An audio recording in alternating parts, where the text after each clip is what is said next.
All right. Well, we'll see if anyone shows up.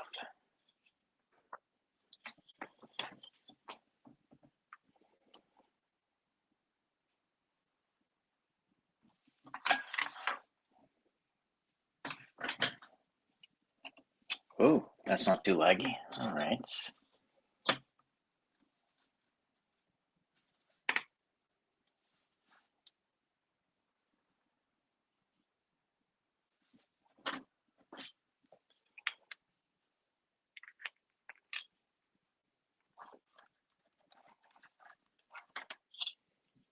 That is quite trippy. So I'm watching myself draw a little bit, and it's interesting because whatever I'm doing comes up like 20, 30 seconds later on the screen. So because my stupid computer is still broken, I am basically forced to stream via my phone. And then I got an iPad sort of down by my side where I can see if anyone shows up in the chat. But it looks like there's no one, so no problem. So anyone watching this later, hey, thanks for tuning in. This is the ongoing saga of my computer is broken and repair shops suck ass. Basically, I get the excuse from the computer shop of, oh, hey, we have all sorts of problems with supply chain issues. Like, all right, making their problem my problem. So I am waiting on a replacement screen for my laptop.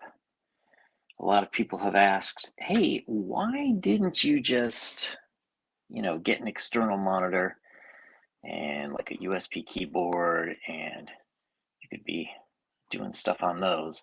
And to those people, I say, well, yeah, that would have made a lot of sense, huh? But I didn't do that. And so here I am, crying about a computer drawn on a stream, which is incredibly annoying because I really had plans for this year where I was going to really step it up, get out at least 3 videos a week, and I was doing that pretty well. And then hopefully, in addition to the 3 videos, 1 comic book review, 1 video about D&D, and then something about TV and movies. But that is not going to happen now. And in addition to that, I was really hoping that I would be able to get to have at least 1 guest on per week. Most of my guests for live streams have been people in the comics realm, which has been a lot of fun, and I want to continue that and reach out to new people, get a lot of people that I haven't met before, new perspectives on things. But in addition, I was hoping to have more people in the D&D community. So we will see what happens with that. Unfortunately, everything is now on hold. In addition, I am still working on a D&D 5e campaign guide, and that adventure is called Empire of the Undying Sun. And it's, wholly created by me. It's going to be a little bit different than a lot of the stuff that you'd see. In my opinion, a lot of the stuff by Wizards of the Coast is getting just quite generic and a little bit boring, to be perfectly honest. So I want to bring it back. I want to try to make a nice horror adventure. Part of the difference between what I'm doing and sort of mainstream D&D, D&D is pretty much modeled after medieval Europe. And that's great. That's very cool and all. But that is not exactly what I'm after. I would prefer to have something that's a little bit more, a little earlier, more Bronze Age. I think too, a lot of the religion in D&D doesn't work as well as it could. Anyone who has seen my videos, Religion D&D Sucks and How to Fix It, you'll kind of understand where I'm coming from with this stuff. So in this world, it's closer to the Bronze Age in our world. So the Bronze Age, you do have some overlap in terms of religion and gods and whatnot, but you could have very different gods in every town. Each village would have their own. What tends to happen in most D&D settings is that people just sort of, they make like a faux version of Christianity where you have like an ultimate good and an ultimate evil, and then try to figure out how to jab neutral in there. Sometimes they'll have like a neutral god who plays both sides, or maybe it'll be like a yin yang situation where when one side gets too strong, it's got to help the other side because you can't have too much of one side, and that all makes sense, I guess. But in this, it's more that every god has their own personality, their own desires. Why does this god do what it does? Well, why not? Some gods want more power, more worshippers. Some gods are completely unconcerned with mortal life, human beings. Some are more concerned with nature. Some are more, may have a bigger goal in mind, or a bigger threat to worry about. And of course, every god will have their chosen people, and you gotta respect that kind of stuff and that way. So, in this campaign, Empire of the Undying Sun,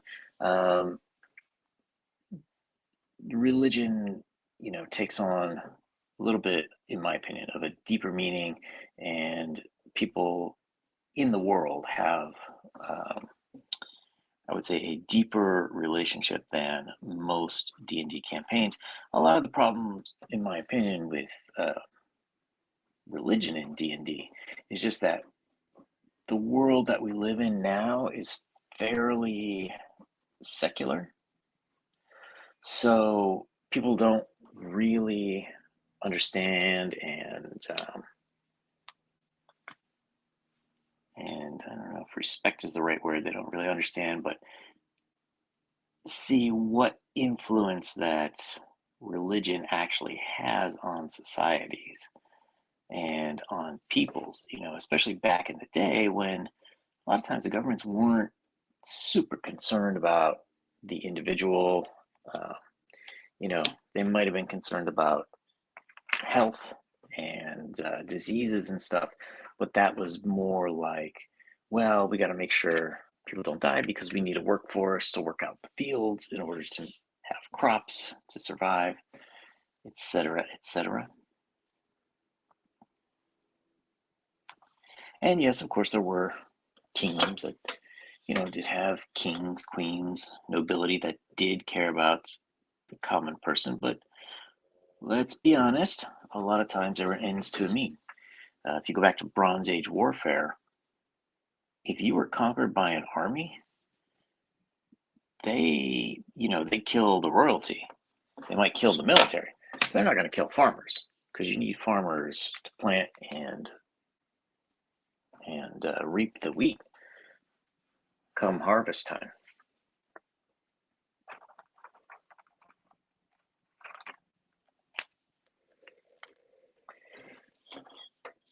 So yeah, so religion's a big part. I do not like how astronomy has worked out, basically, in D&D, and divination and those kind of things. I just think it seems in a lot of ways that wizards just couldn't figure out how to jam them in. So it's like, okay, you get an extra, roll some dice, or you get to re-roll some dice and say that, oh, you saw it coming in the stars, which, okay, but it doesn't seem very satisfying to me. Whereas in this game, there's actually relevant information that can be found in the stars should you have the skills to read it. It might foretell exactly WTF is going on. Or, I don't know, maybe there's something in the stars that's leading you astray. Yeah, but one thing for me is I kind of like things that are a little bit more gray. It's cool to have objective good and objective evil, but I'm a little bit more interested in allowing people to decide, what one side is going to call good, another side might call evil, and then it's going to be, up to the individual playing the game to say, hey, wait, is that really good? Do in my Moors in this world, do I want to play a character with them with those same ideological bent, or is this guy sort of gonna do what's right for his or her people in this fantasy world? Everyone gets to decide what's right for them. Every society is going to be a little bit wrong and a little bit right, depending on your point of view. So, if you're looking for an absolute good, this is probably not the game for you, but you will also have the chance to bring that good into the world. You could bring your Moors into it. You could try to have an effect on the world around you. By the end of the campaign, this campaign in particular is set up to go level 1 to level 10.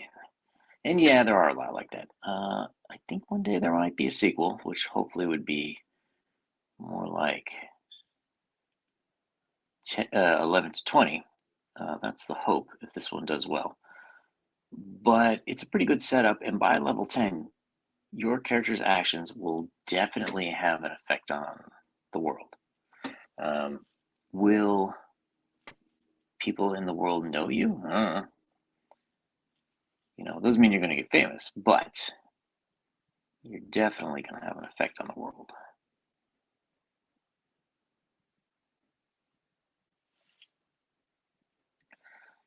So this map I'm working on here, this actually is a map for the game. I know that the people who are going to play in this game are not watching it. They're not watching this stream, that's for sure. So what's the dealio with that? So I've had a test group playing it actually for a couple of years. We started testing it out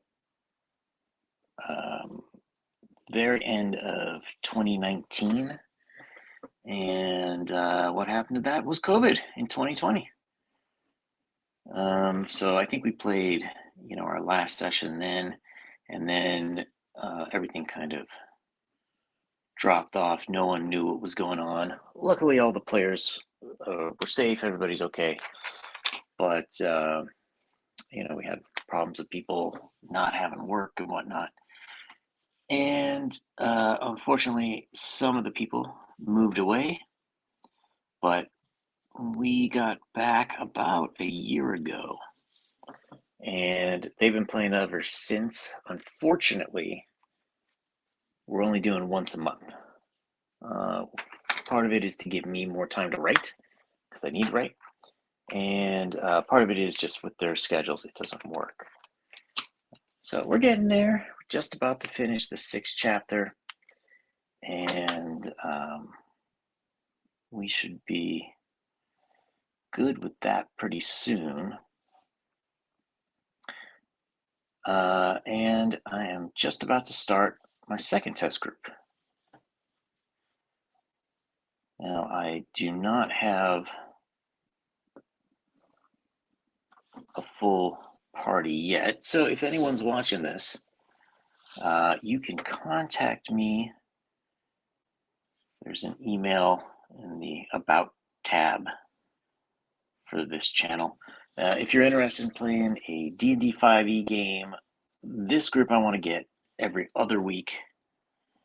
Minimum of 3 hours. I don't know if we would do more than that. That's up. I would be okay with it, but that's up to the players. It's going to be individual, up to the individuals to decide that. And I don't know the exact times. It's definitely going to be in Roll20, just because some of the people who are playing are not located where I am. But that's okay.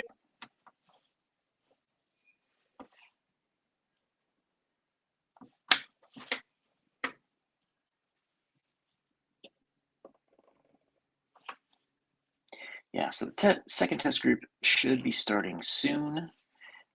This is actually a warehouse where some stuffs take place. It's kind of near the end of the adventure. And the first group that ran through it, they had a lot of fun with it, although there was a bit of a WTF type of thing going on. They were surprised at some things that came out of it. But yeah, should be very good. Hopefully I'm going to finish this up today and you won't have to see this again. I do need to get another level. Or if you could see over here on this side, there's actually like a 2nd floor. We got some stairs going up. I need to redo those. But so there will be an overhang. So really, you would think like a boss or a foreman checking out what everybody's doing in a large warehouse. In some ways, I wanted this, reminiscent of the warehouse at the end of Raiders of the Lost Ark, where everybody's going in, or where the government puts the Ark. But not that big. That would have taken too long. I don't need them to take 30 combat turns just walking to the other side of the place.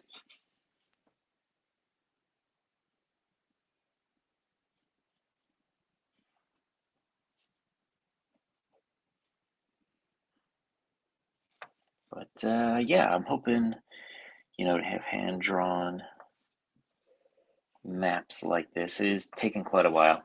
I have some loosely sketched out maps for the town. The town you start off in is called South Bay. And South Bay is the southernmost hold of a pseudo-empire that calls itself the Western League. They control pretty much all of the Western continent. There's a few places that sort of hang up. Oh, look. Porn bots. Oh, crap. Ah, well, I do not know how to delete that, so sorry. You guys are just going to have to deal with that for a while. I'll get that later. That is one of the problems of not having a computer. It's not easy to actually manage a chat if you need to. So that is that.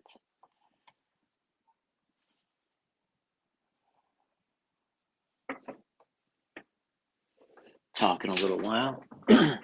So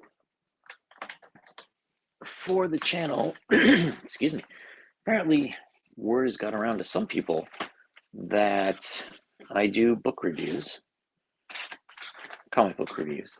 So I have never taken submissions to have a book reviewed until now.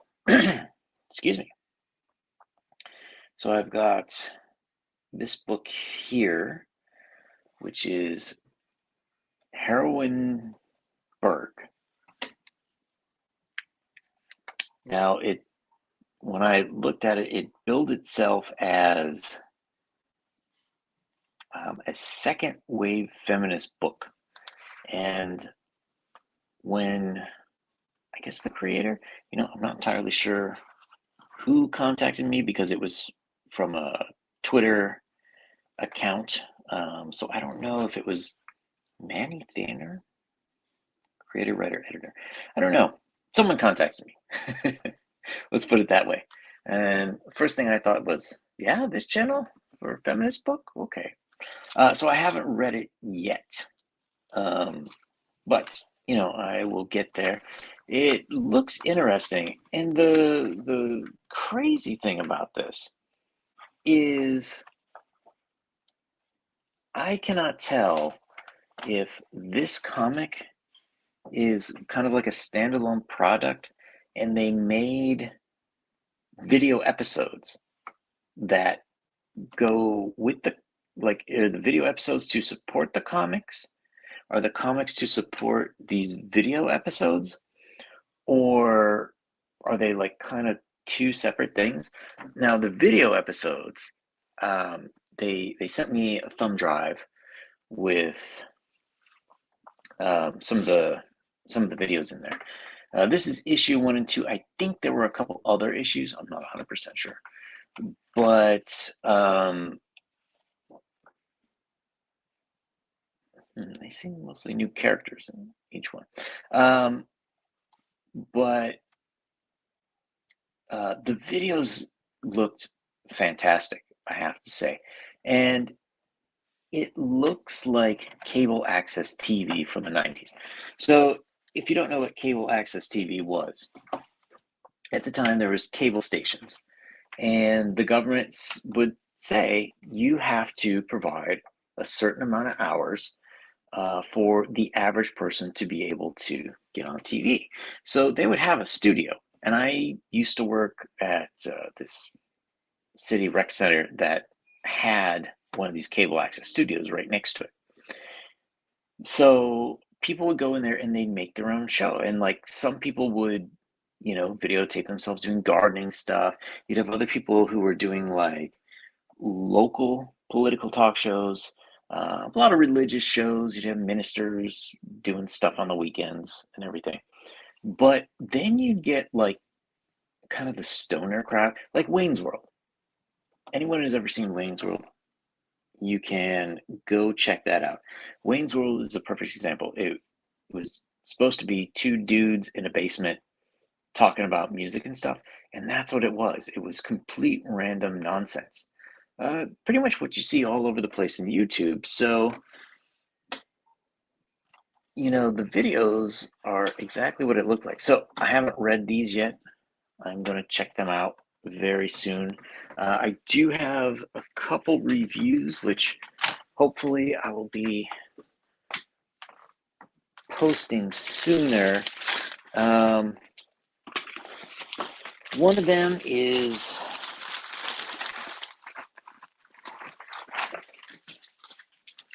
Common America number 4. and I enjoyed this one. Getting ready for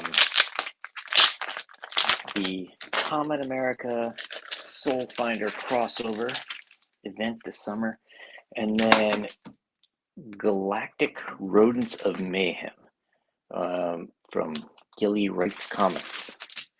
And this was a fantastic book. And it kind of, I don't know, it kind of like fell through the cracks.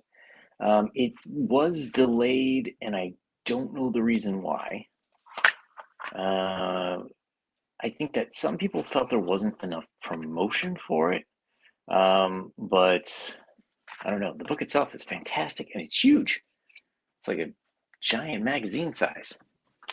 Yeah, so we will see what's going on.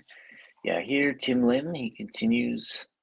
Everything looks good. I don't know how this guy draws so fast, though. I mean, you've seen how many streams it's taken. I'm still not done with this stupid thing. Like, man, this guy must just built everything out. It's crazy. Absolutely crazy. But, yeah, that's what's on tap for me.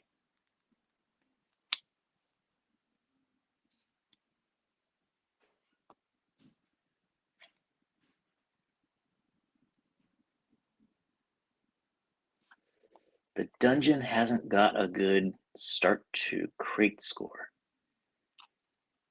What do you mean by that, World Comic Review?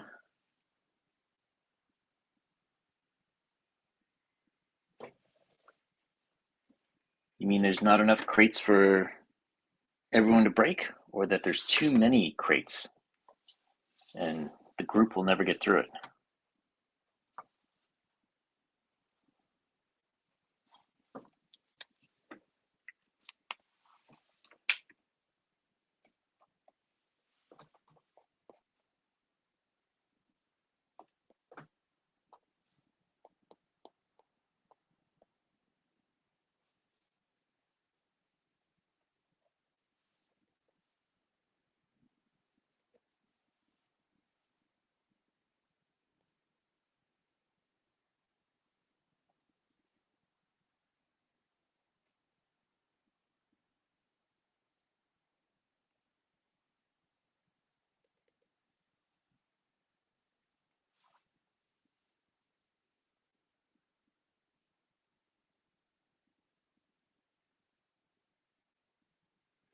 Oh, I gotcha. Oh, well, that's a good question. In this game, it's the end.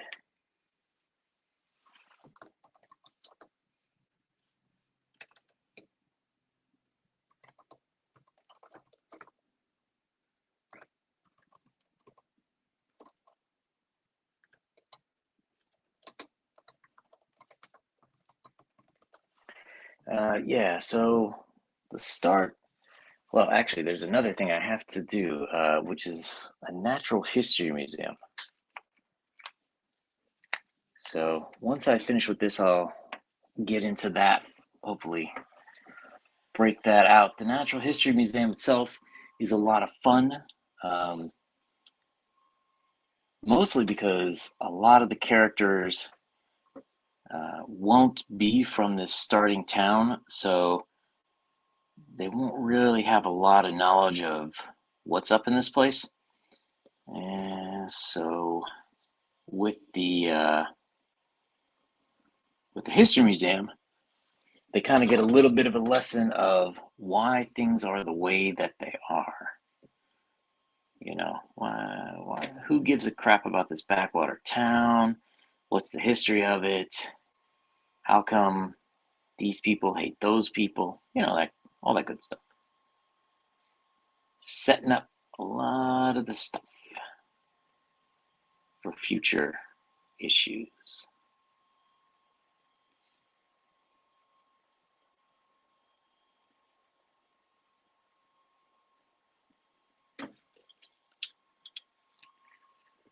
So, what are you up to today, World Comic Review?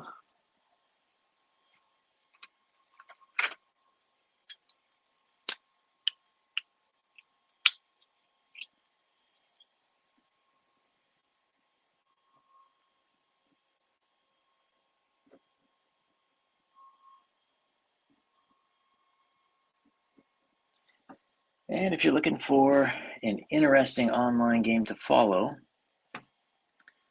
check out the Dungeon Delvers channel. Seems like Friday at 6:30 Pacific and 9:30 Eastern, we're playing Gamma World. So I'm a player in that game. Gamma World is a game from the 70s. I think it was like 78, 79, where it takes place a few hundred years in the future, but it's post-apocalyptic.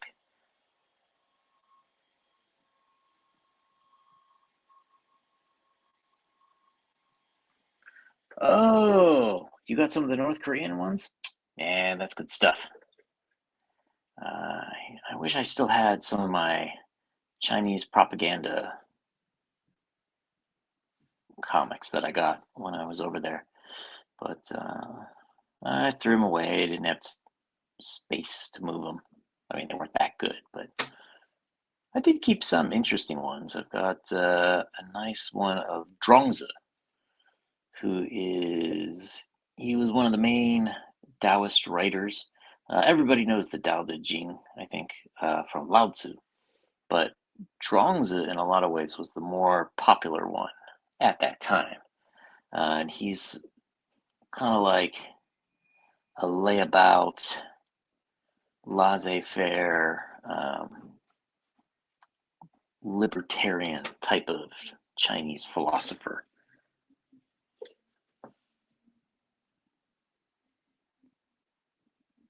But yeah, North Korean one sounds fun. I'm gonna have to check out that video when it comes out. But oh yeah, Gamma World. So post-apocalyptic world run by the Dungeon Delver, who is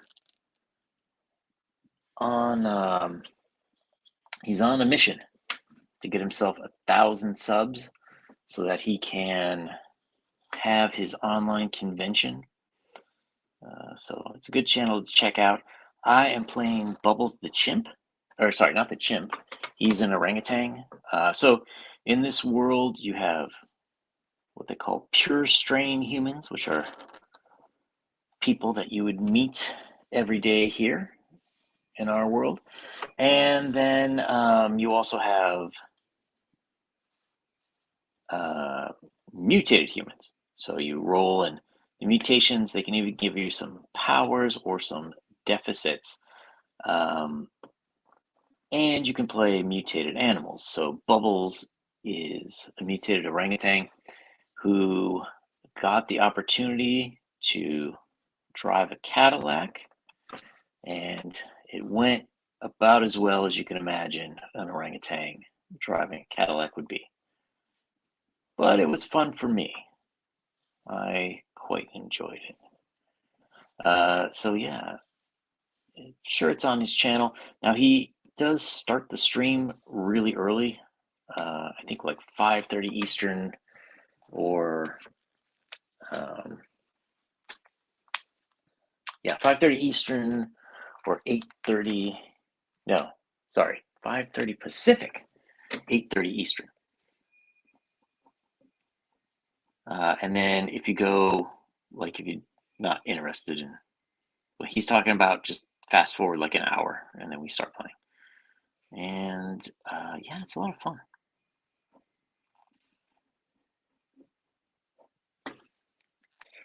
So, what comic review have, aside from the North Korean comic and some of the Chinese comics, have you seen? What are you ordering these days? Have you seen any good campaigns out there?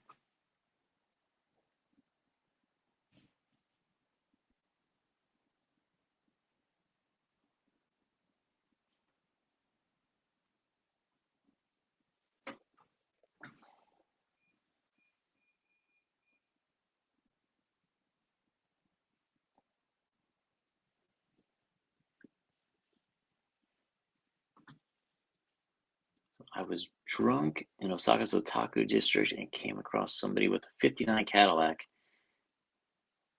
That engineer bag is yeah. You know, I saw that once too. I lived in Tokyo for a few years, and where was that? Gotanda. If you're familiar with the area, there is a giant Hello Kitty karaoke, and I was there, and it was like a '57 Chevy or something. It was like, dang.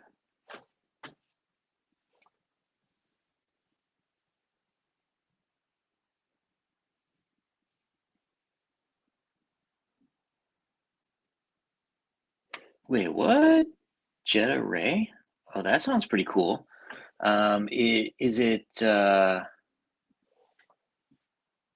Is it an indie book, or is it by the company that's publishing Archie?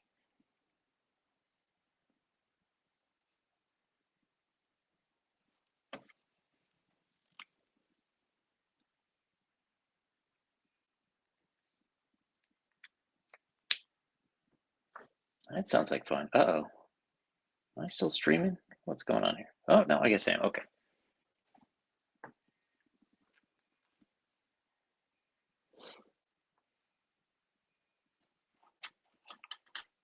Oh, it's on Indiegogo. All right, I'm gonna check that out. Yeah, there was another one. I think it was called like Magic Girls or something. I kind of had my eye on. It's like, in some ways, it reminded me of Gem and the Holograms. If you've ever seen that show from the '80s, so Gem is like the stage name of this girl who, a teenager, like her dad was a secret agent or something, and like built like a, I don't know, it was like a computer in the cave, and I don't remember why, but she had these earrings that would make holographic images, so she could change into her rocker clothes at the drop of a hat. Um, and they had like this rival girl rock band that was bad. So at any rate, I think it's called Magic Gals. Uh, that's what it reminds me of. It's very manga style, so it's not quite. Um, if you're looking for American style books, it's not quite that. But the story looks really interesting. I can't tell exactly what it is because there's not a whole lot of information on it, but it seems like um, there's kind of a, how would you say, like a succubus or something who formed a rock band, and like she's after another girl or something. I don't know. It looked kind of interesting. I was actually going to invite that lady on the channel. The only thing is, she doesn't have a whole lot of information, and I'm pretty sure it's her first book. And as much as I like to help people out, those streams are kind of hard for me. Um, a lot of first time people, like, they don't know how to sell books in some ways. Like, you got to be like, talk about things that you like. Let's see. World Comic Review says, I had a Scotch boyfriend who was crazy about it. The other band was called the Misfits. Yeah, the Misfits. I don't think so. I think the Misfits started in the '70s, but maybe they weren't that big. I'm not 100% sure about that. I was not super duper into the punk scene at the time, and the Misfits, I don't know. They never really resonated with me. But yeah, it could be. Yeah, Jim and the Holograms was part of this block that had, there were toys, basically, advertisements for toys. And another one was robotics, which were, they were like these plastic toys that had octagonal parts to it, and you put them together almost like a Lego. And like they would build like half robot dinosaur machines with him on some weird planet. So it was that was an interesting show. And then my favorite one was Inhumans. So Inhumans, it it was like a 1980s toy environmental lesson.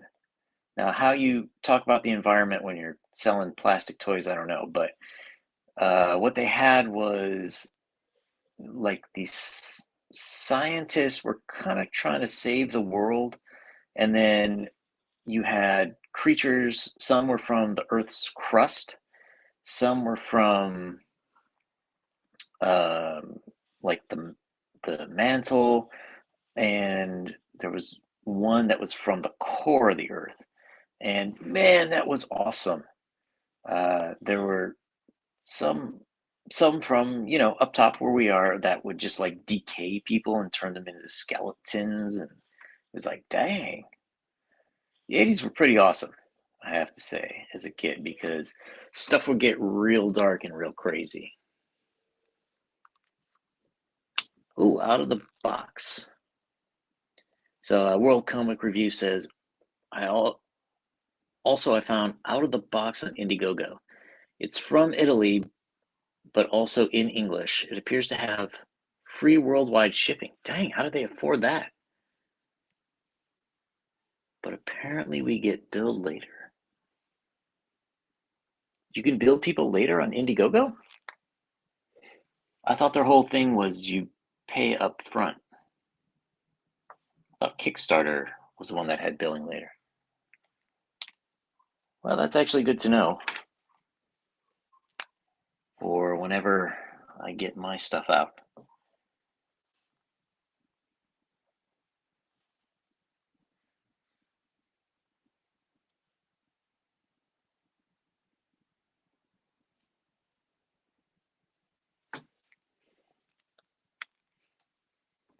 Yeah, that's the thing. How would you plan to bill later? Because, I mean, maybe you have to agree to something in the terms of service. Like, I agree that later they can bill me again.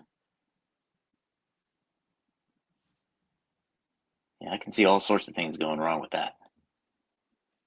So, what's the story about?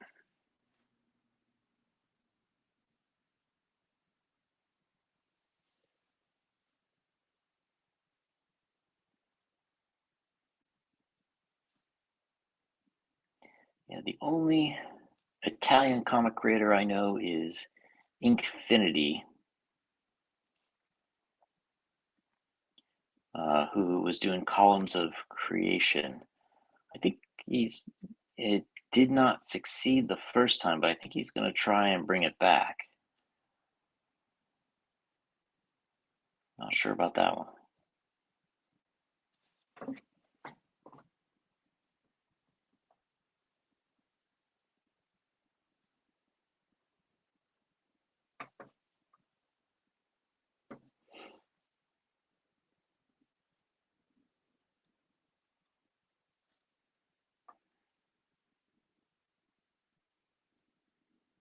Oh, okay.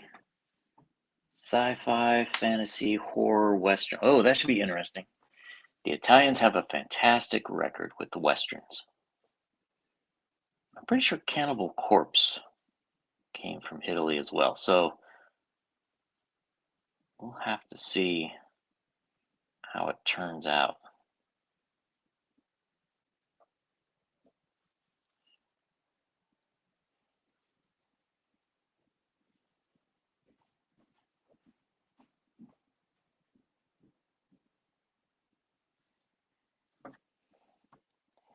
Yeah, I would like to see more international creators and what they're up to.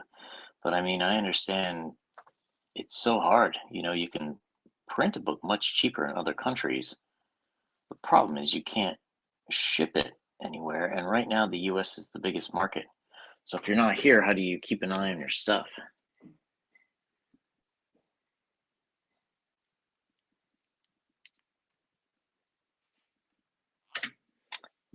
So World Comic Review says, I had an accidental stopover for industrial estate on the edge of Rome once. got some Diabolique, Dylan Dog, Julia, etc. Yes, Diabolique was fantastic. Which, by the way, Danger Diabolique was the very last movie shown on the original run of Mystery Science Theater 3000.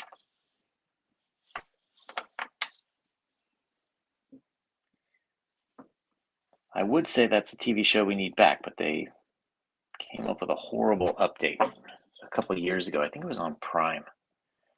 It's just like, oh man, you really sucked the fun out of that. Dylan Dog is set in London, but almost none of it has been translated to English. Really? Huh. That's unfortunate. My Italian sucks. It's one of those languages I had said, one of these days I'll get around to learning it, but too many other languages ahead of that one. But yeah, Italians have a very interesting aesthetic sense of style.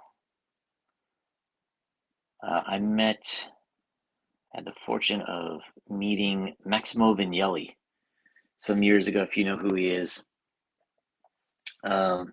He was a very famous designer, and I was teaching and going to school at a school for design, but it was computer design, and this was like in the early 2000s. And there was like perpetual warfare with classic graphic designers, and they were not happy with me because they invited Maximo to come and give a little talk to their graduate department. There were only 5 graduates in their whole department. Only 3 of them showed up to this talk, and me. And so I showed up. I brought a tart. Apparently, Maximo is a huge fan of desserts, but I ended up getting him on a rant about how porn saved the internet. And his whole thing was, which is true, is in the early days of the internet, porn companies were the ones that were innovating. They were the ones that were pushing the boundaries with graphics and video because, at the time you had to go out to a video store and rent your smut. And nobody wants to do that because you have people from the neighborhood who could see you and everything. So clearly, being a pervert in the privacy of your own home is much better, right? But, we owe a lot of what we have today to those early porn companies. Let's see. World Comics Review. I have that MST3K episode VHS ripped on CDR somewhere. Yeah, man, all those original shows were great. I think, actually, at least a while ago, they were all on Amazon Prime. So if you have access to that, then you can watch all that old good stuff.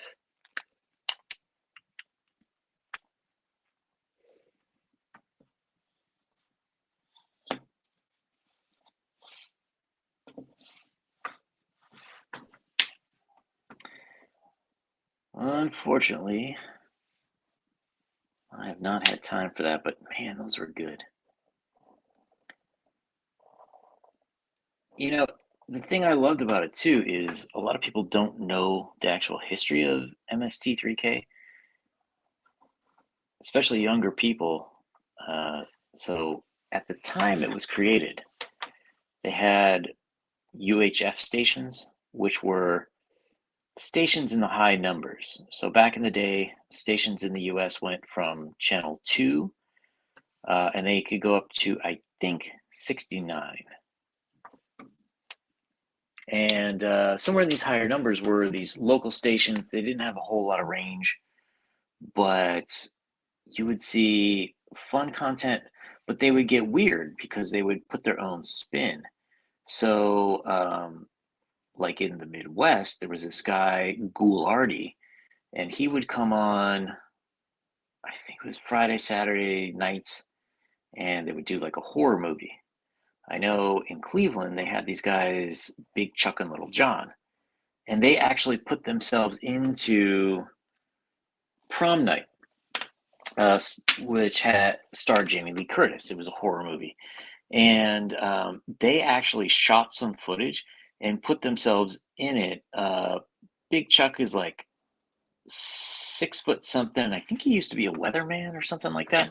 And Little John was a little folk, a midget, whatever. And it was great. And then you also had other things like in California, I believe is where Elvira, Mistress of the Dark, got her start. So there was a lot of real creativity back in the day. I don't know what I did with them, but I got the Alterna fall comics. Oh, here they are. What am I saying? I got the Alterna fall package, so I got everything.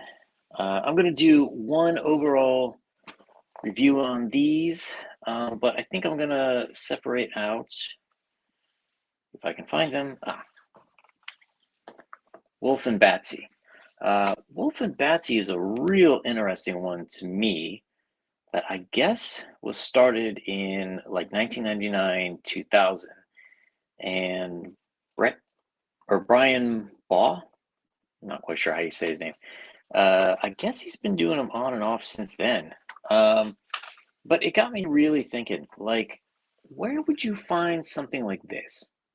You know, it used to be you go in a shop and part of the shop would be just weird indies. And there was a lot more adult stuff. I don't mean like porn, but I mean just things for adults, things to get you think. And it got me wondering, like, what's the point of alternative comics? Back in the day, radio was a lot different. Each city would have its own radio station, and the DJ would really run the show. Now, the DJ he was kind of like a curator of music. Sure, there would be stuff that was popular going on, but they would also find new stuff. And God only knew where they would dig up these bands, but a lot of them were interesting. And so you go to different areas of the country, and different musical movements would be happening in different parts of the US. Unfortunately, with like Clear Channel and other places like that, we just don't have that kind of thing anymore. It's all pretty generic. The hosts are just there to, hang out, keep you company or something, but they don't really have any choice in the programming. And it got me thinking, is Alterna, and Peter Samedi in particular, is he sort of like the independent DJ of our time? Is he the Wolfman Jack, where, he's going through, I don't know where he's finding them, but he's going through all these comics and he's finding like a lot of really interesting titles. So what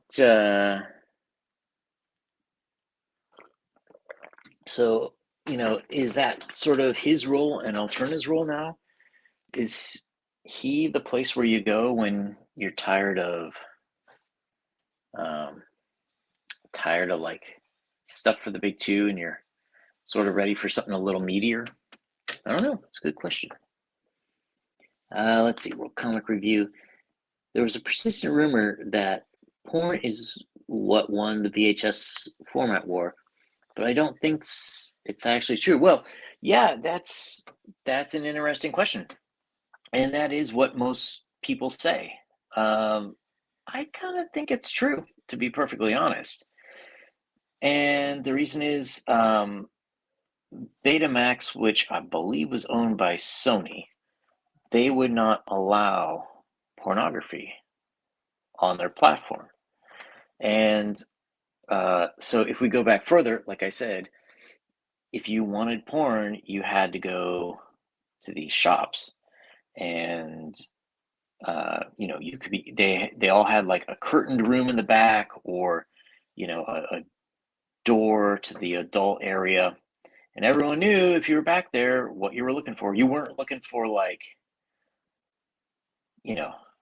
football highlights from 1968, you were there for the porn, so didn't want to see you. Now, it was worse before that, because at least that's a small area, but they used to have porno theaters where you would go to a movie theater and sit in what I would assume are very sticky seats. And, you'd, I don't know how they expected you to go there and like not help yourself out, if you take my meaning, while you were watching these pornos. But they did. The only thing was, cops would raid these places frequently and look for people who were giving themselves a hand. So, you didn't want to be caught there. You'd get fired, especially back then. So the question really was, would I rather maybe just have a few people, local minister's wife, or whoever, see me going into the naughty room in the back of a porno store, or would I rather get arrested, publicly humiliated, and lose my job? So yeah, that was a huge improvement for people's lives, which we have VHS to thank. So I think that was it. I do think that there was also some licensing structure to it too, where there was kind of little or no licensing fee on the equipment or the tapes paid to VHS. I think they thought that they would make the money on that equipment. Like, you wouldn't have to pay royalties for every VHS you put out, or you'd have to pay royalties, but it wasn't as much as they were charging for Betamax. Betamax really didn't last long. Supposedly the quality was better. I don't know about that. Everything was 640 by 480, at least here in the US. So I don't know. I don't know. Eventually they came out with SVHS tapes, which were supposedly better. And really the better was the color quality. I think it was like a 422 color scape. But I honestly can't remember now. It's been so long. God bless VHS. All right, well, thanks for hanging out. I have to get going. The wife needs me to go cook some dinner, so thanks, World Comic Review, for hanging out, and for anyone else who made it this far, thank you very much. I will be back hopefully with some comic reviews this week. See you all soon.